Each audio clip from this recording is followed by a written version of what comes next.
semuanya, perkenalkan nama saya Desi Citra Amanda, NIM 1860205222170. Di sini saya akan menjelaskan tentang pengertian kurikulum dan konsep kurikulum. Yang pertama yaitu pengertian kurikulum. Secara umum, kurikulum merupakan alat untuk mencapai tujuan pendidikan, sekaligus sebagai pedoman dan pelaksanaan pendidikan. Kurikulum juga merupakan seperangkat rencana dan pengaturan mengenai tujuan, isi, dan bahan pelajaran, serta cara yang digunakan sebagai pedoman penyelenggaraan kegiatan pembelajaran. Di sini terdapat beberapa pengertian kurikulum menurut beberapa ahli.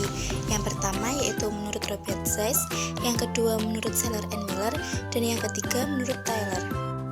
Pengertian yang pertama yaitu menurut Robert Zeiss.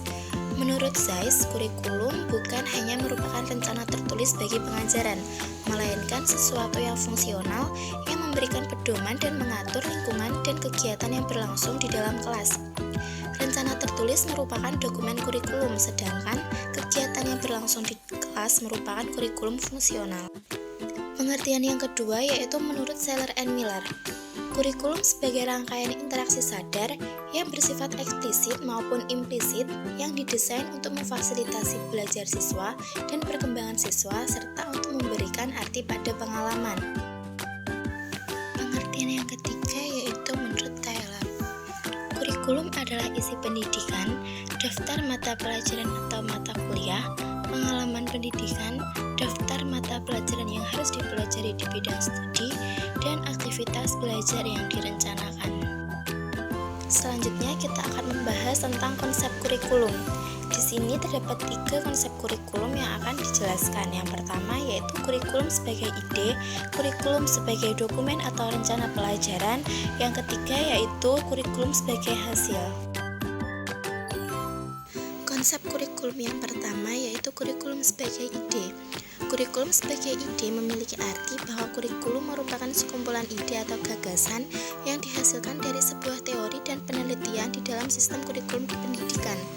Ide ini dapat berasal dari guru, siswa, orang tua, kepala dinas pendidikan, pengawas, kepala sekolah.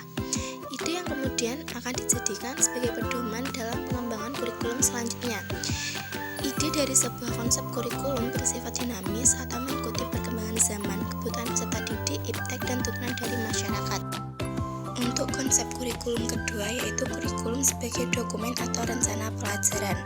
Kurikulum sebagai suatu rencana berawal dari ide yang kemudian disusun ke dalam sebuah dokumen tertulis dengan memperhatikan aspek-aspek penting seperti pengembangan tujuan dan kompetensi, struktur kurikulum, kegiatan dan pengalaman belajar, organisasi kurikulum, manajemen kurikulum, hasil belajar, dan hasil evaluasi. Untuk konsep kurikulum yang terakhir yaitu kurikulum sebagai hasil. Kurikulum sebagai hasil belajar menunjukkan pergeseran titik berat kurikulum dari sebagai alat menjadi tujuan. Kurikulum ini berdasarkan asumsi bahwa hasil yang dinyatakan adalah suatu cara yang baik untuk menetapkan tingkat keberhasilan pencapaian tujuan. Kurikulum sebagai hasil belajar mengharuskan secara eksplisit dan terperinci perubahan apa saja yang akan dicapai oleh peserta didik. Berikut materi yang dapat saya sampaikan dan ini saya memiliki sedikit